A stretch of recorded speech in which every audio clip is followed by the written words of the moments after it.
How would Crete's Minoans have called the goddess with her arms raised in prayer? The terracotta figurine bears no explanatory inscription. The artist who created her made sure to include her speaking symbols and thus identify her in the eyes of his contemporaries. He pictured her with poppy pods sprouting from her hair, a sign that she produced and controlled the plant, the properties of which were known to her and to those who served her, priests and priestesses, healers of human pain, since the milk of these pods is no other than opium, a powerful painkiller. I believe that her name, whatever it was, must have been paired with the epithet Pavsiponi, from pause and pain, or Pavsilipi, from pause and sadness. That means she who brings an end to pain or to sadness. Mortal, hero, or god. This bearded man, holding a stick with a snake coiled around it, is Asclepius. Born a mortal, the king of Tricky, he became a healer hero, that is, a saint by Christian standards, and ended up as a god, the god of human pain and its healing. Found in Rome in 1725, this statue is on display in the Musei Capitolini and has never been given as a loan to any museum until today. It will come to the Museum of Cycladic Art to welcome its visitors, together with the statue of Hygeia from Kos and this portrait of Hippocrates, father of medicine. In addition to gods and heroes, the people who served the science of medicine and health, the doctors, were held in great esteem. Private and public gratitude led to the highest honors, such as their representation on the obverse of the coins of Kos, where, instead of a god, we find Hippocrates, but also the famous Xenophon, personal physician of Emperor Claudius. Much in the same way, Greek 10,000 drachma bills in circulation until the year 2000 depicted Georgios Papanikolaou, the physician who invented the pap test for the benefit of millions of women worldwide. We use these three examples to introduce our exhibition entitled Υγεία, Health, Illness and Treatment, from Homer to Galen. This exhibition brings together approximately 300 artifacts from 41 European museums, covering the time period from 1200 BC, that is the time of the Homeric epics, to the 3rd century AD, the time of the famous Greek physician Galen. The exhibition is divided into 3 sections: health, illness, and treatment. Very early on, the Greeks realized how important hygiene was for health, both at a personal and collective level. I quote in ancient Greek, «Υγιένην μεν άριστον εστίν. Το δε δεύτερον καλόν γενέσθε. Τρίτον δε το πλουτίν αδόλος». The Minoan palaces of Crete had excellent lighting and ventilation, aqueducts, sewage systems, bathtubs, and other hygienic features. Concern for sanitation continued in later times, as indicated by the ambitious water supply system constructed in Athens in the late 6th century BC under the tyrant Pisistratus and his sons. In the Hellenistic, and particularly the Roman period, large cities had public baths and toilets. In order to prevent illness in antiquity, people took care of their bodies through good nutrition, exercise, and cleanliness. Ancient references to a healthy lifestyle are paired with archaeological finds. Vases depict athletes bathing themselves inside a bathhouse. Other vases depict athletes in the training facilities, tending their bodies with bronze trigils to scrape off the sweat and dirt, and using small vases containing perfumes or aromatic oils to rub on after bathing. Not to be left out, prostitutes also looked after the hygiene of their much frequented bodies. With the exception of the rich houses, all the others rarely had running water or toilets. Instead, they used clay chamber pots like this example from the Athenian Agora. A toddler, using a potty, is depicted on this small vase. Several children potties were excavated in the Athenian Agora, including this example, which probably belonged to a very young aristocrat of the 6th century BC. How precious above all other things is health, exclaims Plutarch, but also, he adds, how prone to change. In the Homeric poems, where a theocratic view of the world prevails, illness is considered a God-sent punishment for impious human actions, curable only through expiatory sacrifices and the appeasement of divine wrath. It is not until centuries later that the art of healing was dissociated from its religious character and became a science. This development is largely due to the so-called pre-Socratic philosophers, some of whom were also doctors, and who, as early as the 6th century BC, used rational thinking in order to investigate and understand human phenomena, such as health, illness, healing, and death. Scientific medicine was built upon their teachings. The contribution of the Pythagorean philosophers and their theory of harmony was equally important. Around 500 BC, the Pythagorean philosopher Alcmaeon defined health with terms borrowed from the political vocabulary of his time. Health was isonomy, that is, equality and harmony between the conflicting forces of the organism: hot, cold, dry, humid, bitter, sweet. If one of these forces prevailed, then the result was monarchy, which led to illness.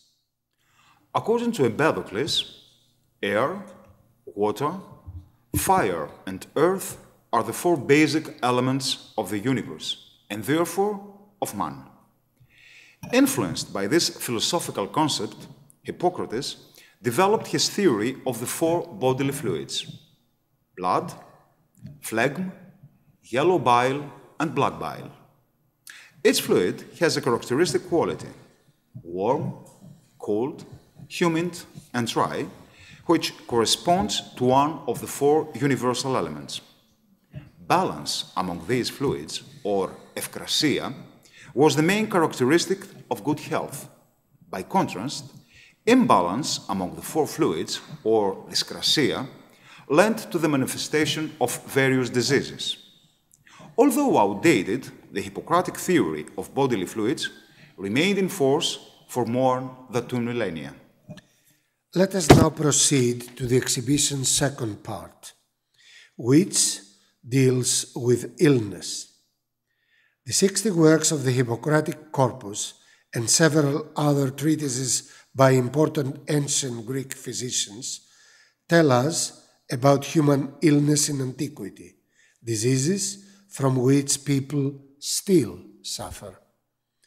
The ancient names of many of these diseases have survived in modern medicine: diabetes, cholera, epilepsy, gonorrhea, cancer, coliokaki, that is, gluten intolerance, elephantiasis, etc., etc. Our knowledge of disease in antiquity is also greatly enhanced by the anthropological and paleopathological study of skeletal remains recovered during archaeological excavation. These provide information not only on the deceased's diet, which is reflected in his or her bones and teeth, but also on illnesses such as arthritis, bone tuberculosis, malaria, Mediterranean anemia, and hereditary diseases, as well as various injuries that had been treated.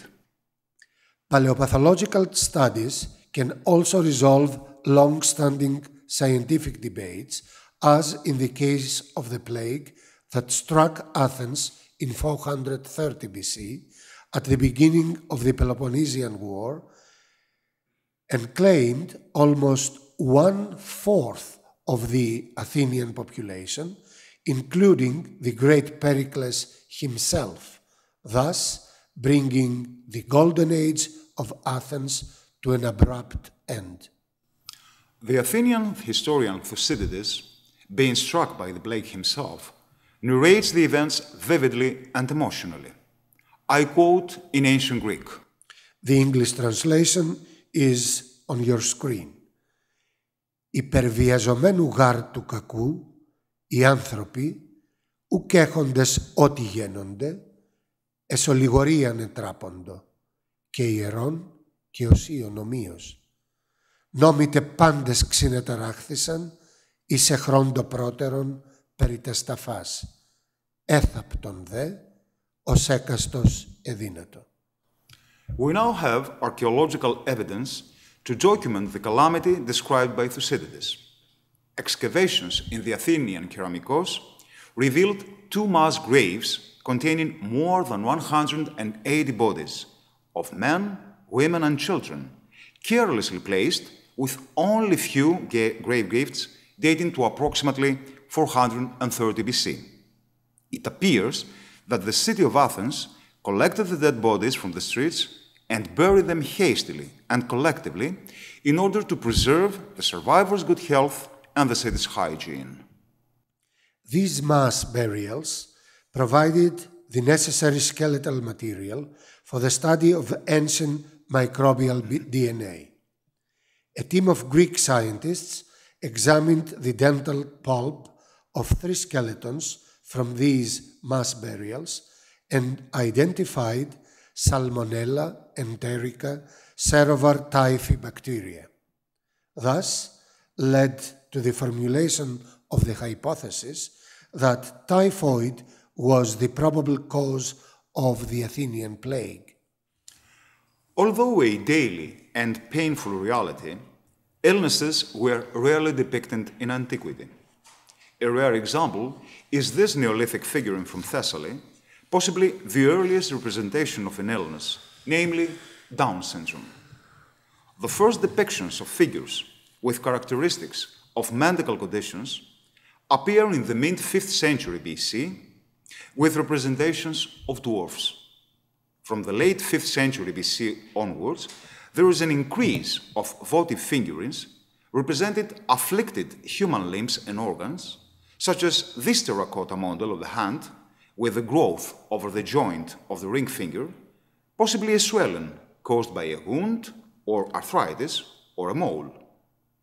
This marble relief depicts Lysimachidis presenting the healing god with a large model of his right leg, which obviously suffers from a varicose vein. Representations of people with bodily imperfections are more common in the Hellenistic and Roman periods, particularly on terracotta figurines from Alexandria and Smyrna.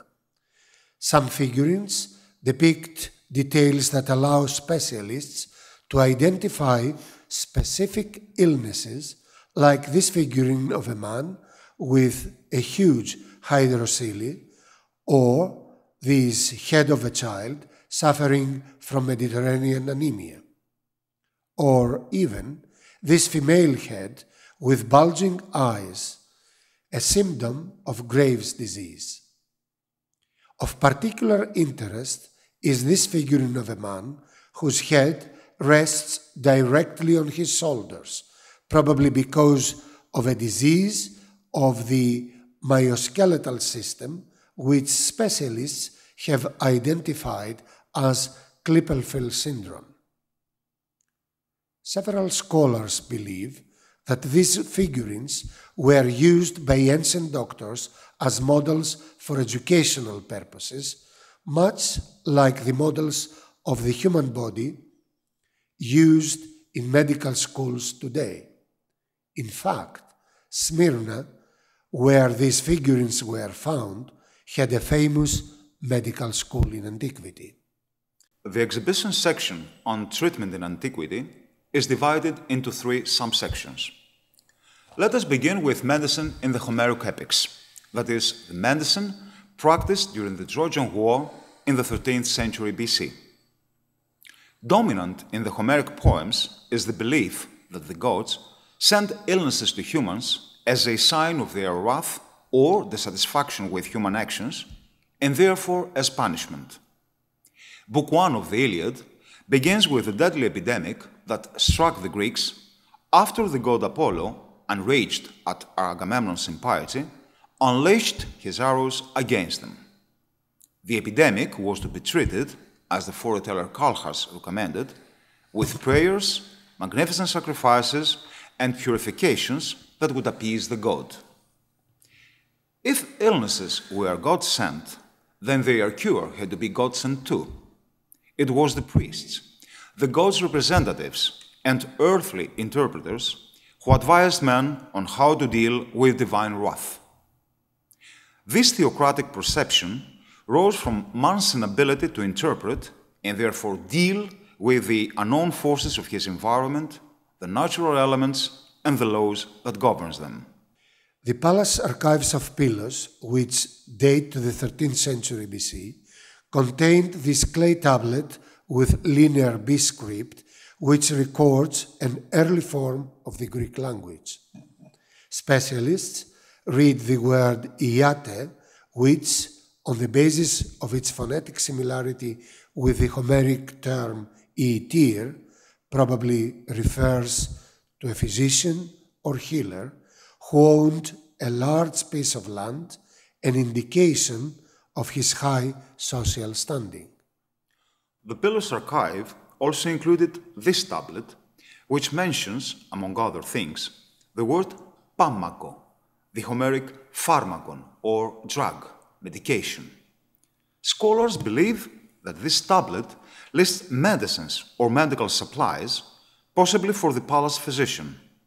Other tablets from the palace archives of Nόσος, Pylos, and Mycenae mention aromatic plants with healing properties, such as fennel, coriander, celery, spearmint, cardamom, and iris, which might have been used as medicines. It appears, therefore, that the healers of the heroic period turned to nature's vast and rich pharmacy to procure the materials required for their medicines. In the Iliad, Homer also describes medical conditions that required human intervention and care. These were battlefield or hunting injuries. The Iliad mentions approximately 150 cases of injury, some deadly, others not, caused by spears, swords, arrows, and slings. Most are described with amazing anatomical accuracy, considering that the earliest systematic scientific dissections of the human body did not occur before the 3rd century BC in the medical school of Alexandria. Anatomical knowledge in the Homeric period must have come from observation primarily of sacrificed animals and battle wounds. Injuries were treated by removing foreign bodies from the wound, cleaning the wound, stopping the bleeding, locally applying painkillers, and finally dressing the wound. This silver cup depicts a scene from the Iliad, Ulysses providing first aid to Philoctetes, who was bitten by a snake on the foot. Some Homeric heroes, like Achilles, had further medical knowledge acquired during their apprenticeship as children near wise Chiron. Chiron was the centaur, a mythical creature, half human and half horse, that used herbs to heal people. Achilles used his knowledge to treat the wound that he caused on Telephus' thigh by scraping the rust from his spear over the wound, or to remove the arrow from Patroclus' arm and dress the wound with a white bandage made of wool. More serious wounds, however, were left to Machaon and Podalirios.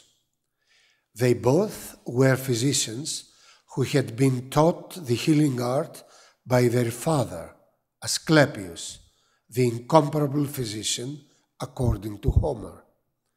Machaon's medical services were invaluable. When he was wounded, he was quickly removed from the battlefield in order to be treated, because, as Homer describes, a physician's value equals that of many other men. Let us now turn to divine medicine. In Greek antiquity, several Olympian gods and various local heroes were also healers, but the cult that surpassed all others was that of Asclepius. I quote the hymn to Asclepius in ancient Greek. «Η τύραννόσον Ασκληπιών άρχωμα είδην, Ιων Απόλλωνος, τον εγίνατο δία κορονής, δοτίωτεν πεδίο, κουρυφλεγίου βασιλείος, χάρμα μέγανθρώπιση, κακόν θελκτήρ οδυνάων, και σήμεν ούτω χαίρε άναξ, λύτω με δέσα ειδή». Asclepius' full deification dates to the 5th century BC and took place in Epidavros. As the worship of Asclepius spread, various other figures that personified health, healing, and other qualities of this god became associated with him. Thus, in addition to Asclepius and his two sons, 4 daughters appeared. Υγεία, goddess of health, Ακεσό, goddess of therapeutic process, Iasó, goddess of healing, and Panakia, she who heals everything. Asclepius is always shown leaning on a stick with a snake coiled around it, the snake being an underworld element and symbol of renewal because of his ability to change its skin. The snake became the god's sacred animal and is now the symbol of medical doctors internationally. Asclepius' sanctuaries, the Asclepiea, operated as healing centers and attracted supplicants looking for miraculous cures even after the arrival of Christianity until the 5th century AD. The Asclepiea were built at privileged locations, usually near running water and hot springs. In fact, water, a purifying and renewing element, was necessary for the operation of sacred healing centers. In the Roman period, some Asclepiea were equipped with baths for cleansing and hydrotherapy. Most of the large Asclepiea were vast complexes with buildings for the patient's lodging and therapy, but also theaters, odeia, and stadiums for their entertainment. The earliest Asclepieion was at Triki in Thessaly, but the most famous was at Epidauros. From there, the new worship spread gradually throughout the Greek world, with more than 200 Asclepiea founded from Kos and Pergamon in the east to the Greek colonies of southern Italy and even in Rome, where the cult was introduced in 200 91 BC. In the 4th and 3rd centuries BC, the sanctuary of Epidavros enjoyed pan-Hellenic radiance and fame. Worshippers visited from the farthest reaches of the Greek world, some even bedridden, like this man, reclining on a stretcher and probably suffering from elephantiasis. Some sanctuaries demanded payment from their patients, who received a land ticket like this one from the Amphiaros Healing Center at Oropos. After the patients were admitted, priests took their medical history and led them to the ritual bath, since anyone entering the sanctuary had to be clean both in body and in mind. The purified supplicants offered sacrifices to the god's altar. Depending on the supplicant's financial means, these ranged from sweets and fruit to animals, but were pocketed by the priests during the night, as Aristophanes relates. In the early evening, the patients entered the abaton, the building where the incubation or ritual sleep took place. The patients reclined on a bench, on a mattress, or the skin of the sacrificed animal, and went to sleep hoping to dream of the healing god. Asclepius appeared in a momentous vision and healed the patient instantly, either by administrating medicine or by touching him or her with his hands. Occasionally, the god appeared in the form of a snake, his sacred animal, or gave instructions for the patient to follow the next day. The god's healers probably performed some light surgery, possibly during the patient's incubation, after administering hypnotic or narcotic substances. Patients and those who had been healed enhanced their plea or expressed their gratitude with a votive, usually a model of the suffering body parts. Here are some examples: arms, legs, and eyes. These models were made of clay, marble, or even precious metal, according to the donor's means, and were often inscribed. There are also models of breasts and of female and male genitals, which may be related to dysfunctions pertaining to lactation, fertility, erection, or even venereal diseases. Votives depicting ears do not necessarily indicate an ailment of this particular organ, but more probably the patient's desire for the god to lend an ear to hear his supplication and heal him or her. In addition to anatomical votives, we also find marble statuettes of Asclepius or members of his family, often with votive inscriptions. Prominently placed on pedestals and pillars, or hung from the walls, all of these votives were meant to impress those entering the sanctuary and to reinforce their faith to the god's healing abilities.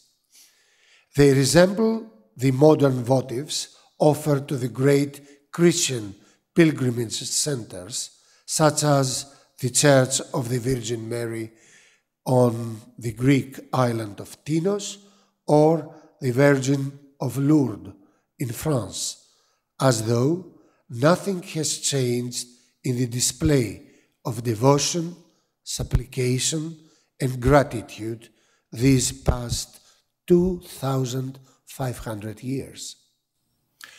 While religious therapy thrived, scientific medicine began to develop from the late 6th century BC. The earliest Greek medical treatises appear from the mid-5th century BC with Hippocrates and the approximately 60 works which comprise the so-called Hippocratic corpus. A code of conduct for doctors in training was also introduced, that is, a set of rules that should govern a doctor's behavior and the practice of the art of healing.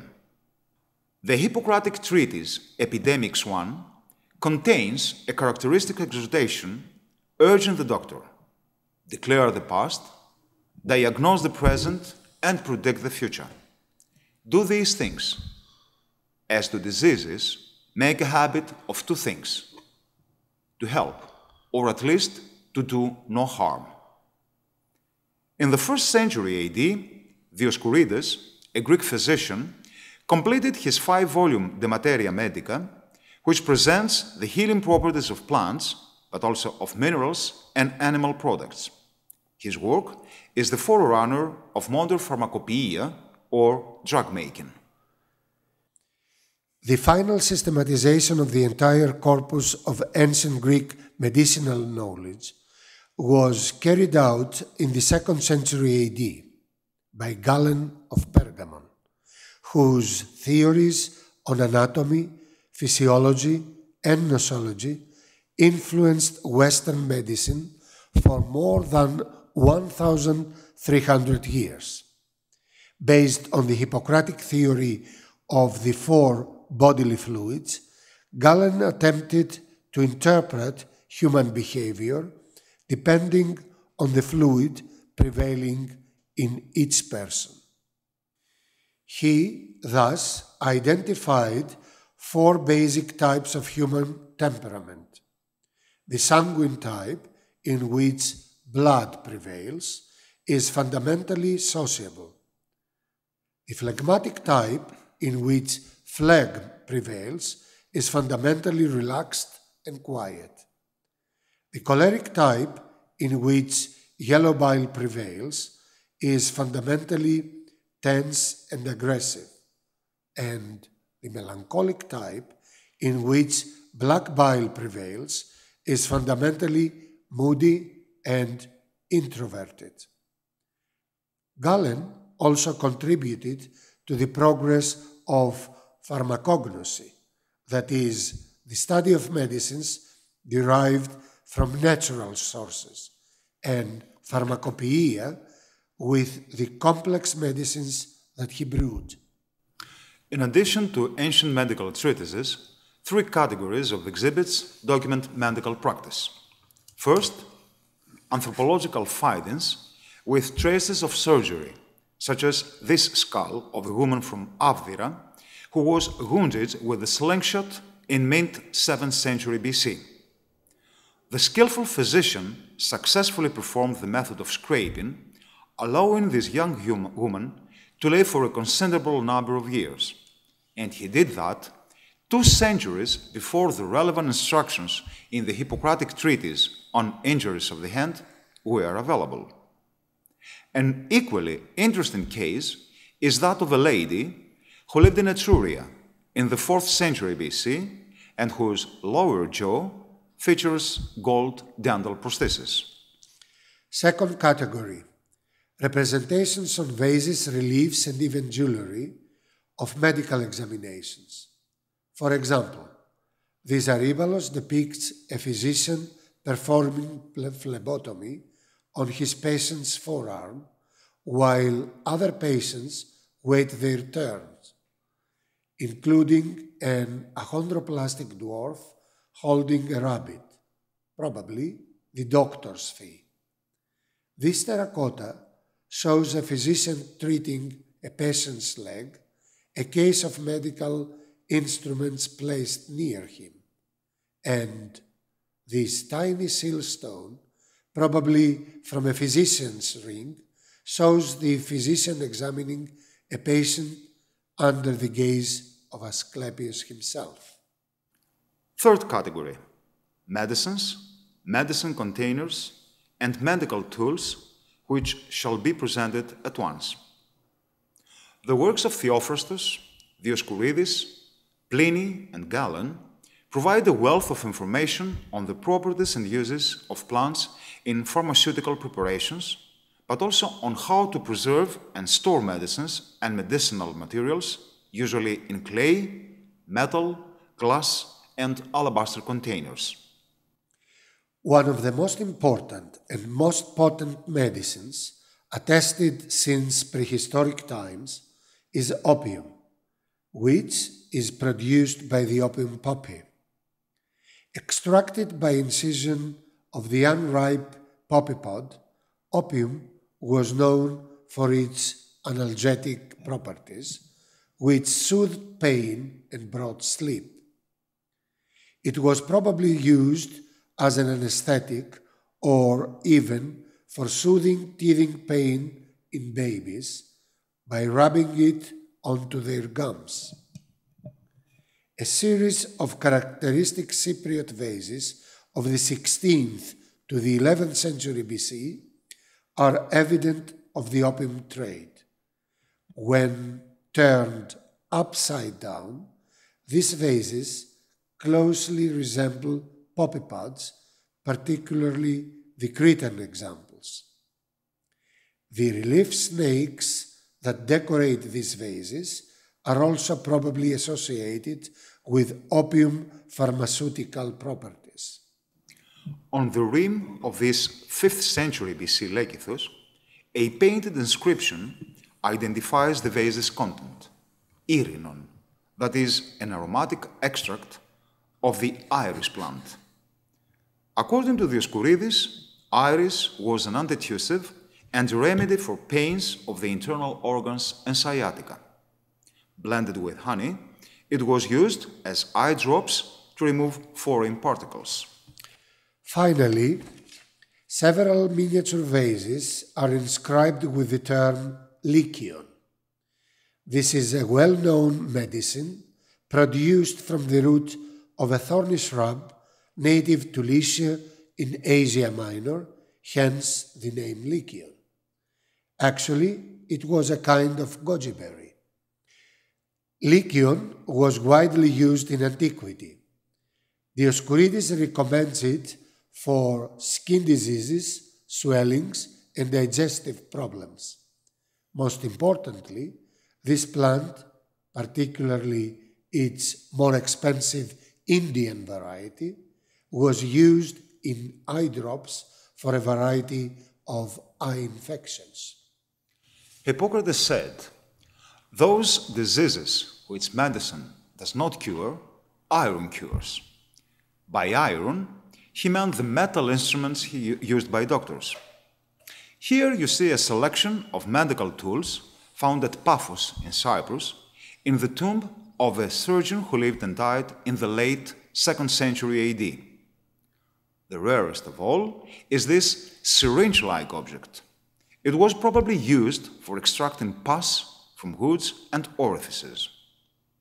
This set also includes a cylindrical bronze case containing 6 small, fine instruments, a variety of probes for various uses.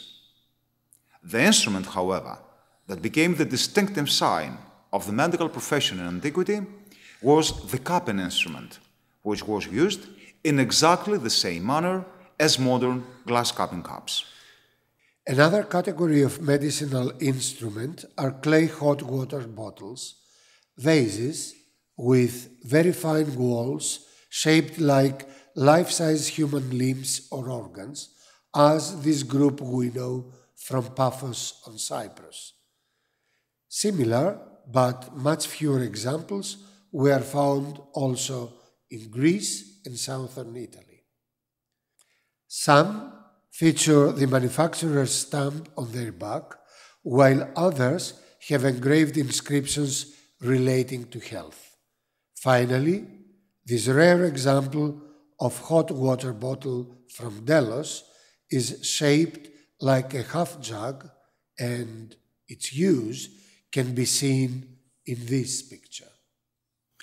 The last section of our exhibition presents various records that mention physician names or honor their memory and contribution to society. An important group of monuments are honorary decrees, which document prizes awarded to various citizens.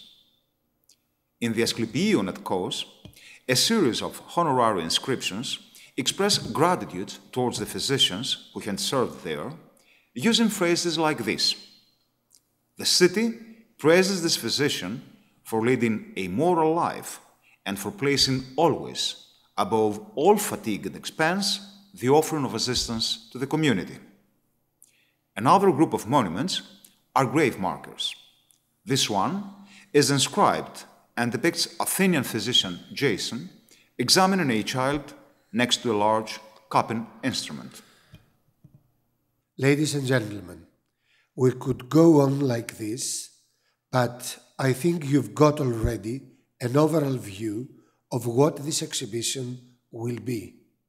Therefore, let us now end this presentation with this funerary statue of the 6th century BC from Sicily, depicting the ideal male body, a kouros. His name and profession are inscribed on his right thigh. I read, I am the physician Somvrotidas, son of Mandroclos. His name, of course, means he who saves people. The association of the name with the usefulness of the medical profession and the ideal beauty say something about the principles and values of ancient Greek society. What is beautiful is useful, and what is useful is beautiful, and therefore moral. In other words, to use a phrase from Hippocrates, where there is love for mankind, there is also love for the art of medicine. We thank you for your presence here tonight and for your significant contribution to the realization of our exhibition, and wish you all Υγεία, good health.